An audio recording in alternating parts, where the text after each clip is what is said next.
The photo hit the internet like a thunderclap.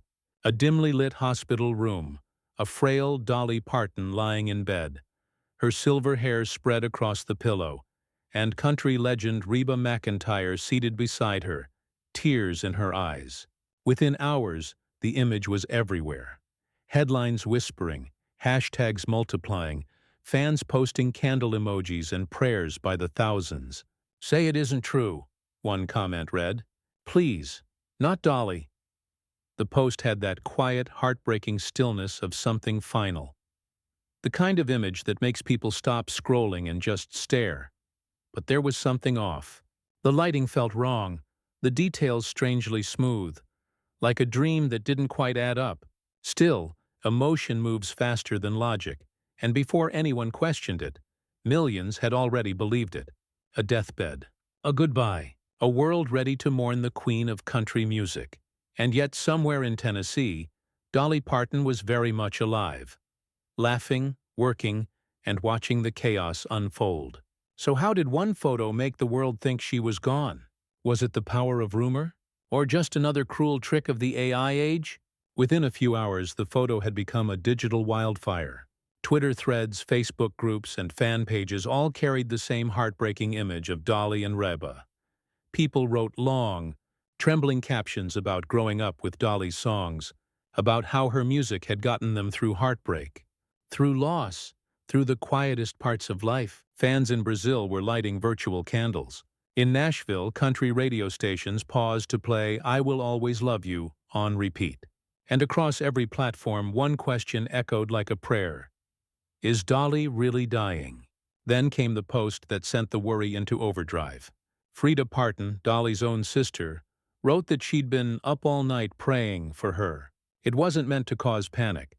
It was a sister's raw emotions spilling out in real time. But to millions already on edge, it sounded like confirmation. Within minutes, screenshots of Freida's post were everywhere. Hashtags like "Pray for Dolly" and "Country Queen Forever" began trending worldwide. People started sharing memories, tributes, even farewell videos, while others dug for any source that could confirm what no one wanted to believe. News outlets started calling it a developing story.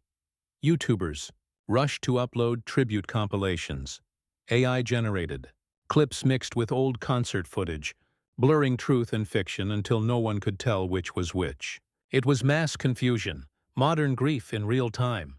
And yet through it all, Dolly herself hadn't said a word. But while millions prayed, Dolly had something else in mind. When Dolly finally spoke, she didn't hold a press conference or call a reporter. She simply did what she's always done best.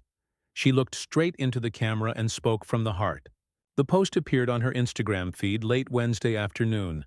Just a simple video of Dolly on set, hair perfectly done, a sparkle in her eye, and that unmistakable warmth that could melt steel. Behind her, crew members moved lights and cameras as she filmed commercials for the Grand Ole Opry. But it wasn't the production people noticed. It was her. Tone. Calm. Playful. Completely alive. "Do I look sick to you?" she said with a grin that could quiet any storm. "I'm working hard here. Anyway, I wanted to put everybody's mind at ease. Those of you that seem to be real concerned, which I appreciate." Her laugh followed, gentle but confident, the sound of someone who's seen the world panic before and knows exactly how to calm it down. She even thanked her fans for their prayers, saying, "I'm a person of faith. I can always use the prayers for anything and everything. But I want you to know that I'm okay." It was classic Dolly. Graceful under pressure, tender yet unshakable. In just a minute of speaking, she managed to make the world smile again. The video cut through the chaos like sunlight breaking through storm clouds. No filters, no statements from a publicist. Just Dolly being Dolly. Honest, kind, and a little bit sassy. But behind that humor was a truth she hadn't shared before. For a moment, the world only saw the sparkle, the hair, the humor, the heart. But beneath that familiar shine, there was a quiet ache that had been following Dolly for months. When she spoke about being a little run down, it wasn't just casual talk. It was honesty wrapped in gentleness. Because earlier that year, Dolly had said goodbye to the man she'd loved since she was 18. Her husband, Carl Dean. They had been married for 58 years, and though Carl had always stayed out of the spotlight, his presence was the anchor in Dolly's life. He was her calm when the cameras never stopped flashing, the steady voice who reminded her that fame didn't define her, that home wasn't a place. It was a person. When he fell ill, Dolly stopped worrying about herself. Her world narrowed to his bedside, his comfort, his care. And when he finally passed in March, something in her fell quiet too. So when Dolly mentioned she'd let a lot of things go and hadn't been taking care of herself, it wasn't about negligence, it was about grief. She had poured everything she had into love, and when love left, it took a part of her strength with it. Fans could hear it in her tone, see it in her eyes, even as she smiled. The woman who had lifted millions through heartbreak had quietly been carrying her own. And that's when fans realized this wasn't just about fake photos. It was about how we treat the people we love, even our legends. Faith has always been the thread running through every song, every smile, every story Dolly tells. Even in her moments of exhaustion and loss, she spoke like someone who still believed in light. Not because life was easy, but because faith had carried her through too many storms to ever abandon her now. "I can always use the prayers," she said, and it wasn't just a polite phrase. It was a confession. One that reminded people that even icons need grace, even legends need love. Dolly's message was more than reassurance. It was a quiet sermon wrapped in Southern charm. She thanked her fans not just for worrying but for caring. She didn't scold them for spreading rumors or believing the worst. Instead, she chose empathy. "Those of you that seem to be real concerned, which I appreciate," she'd said, smiling like she understood that panic comes from love. In a world that rushes to gossip, she reminded everyone that concern, even when misplaced, can come from a beautiful place.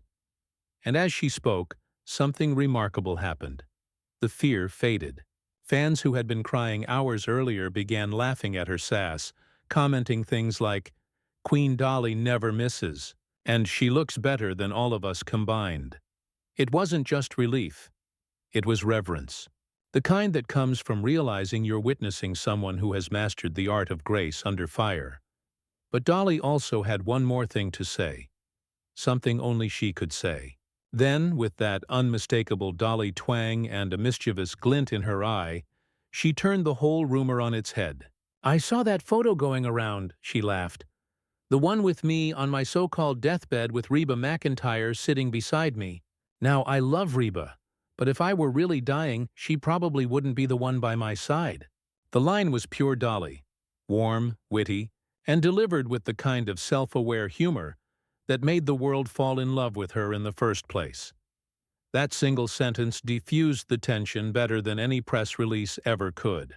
Within minutes, clips of her joke went viral, not as proof of her illness but as proof of her resilience. People weren't sharing the fake photo anymore. They were sharing the real Dolly, radiant, grounded, and impossibly alive. It was the internet's collective sigh of relief. But underneath the laughter lingered something deeper. A quiet reminder of the strange world we live in. An age where a few clicks of artificial intelligence can make people believe a lie, where emotion spreads faster than truth.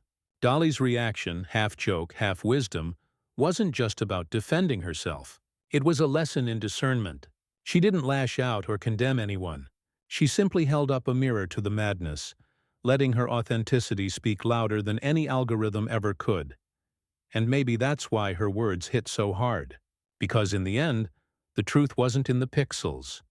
It was in the person. In the days that followed, the noise around the fake photo faded, replaced by something quieter, softer: gratitude.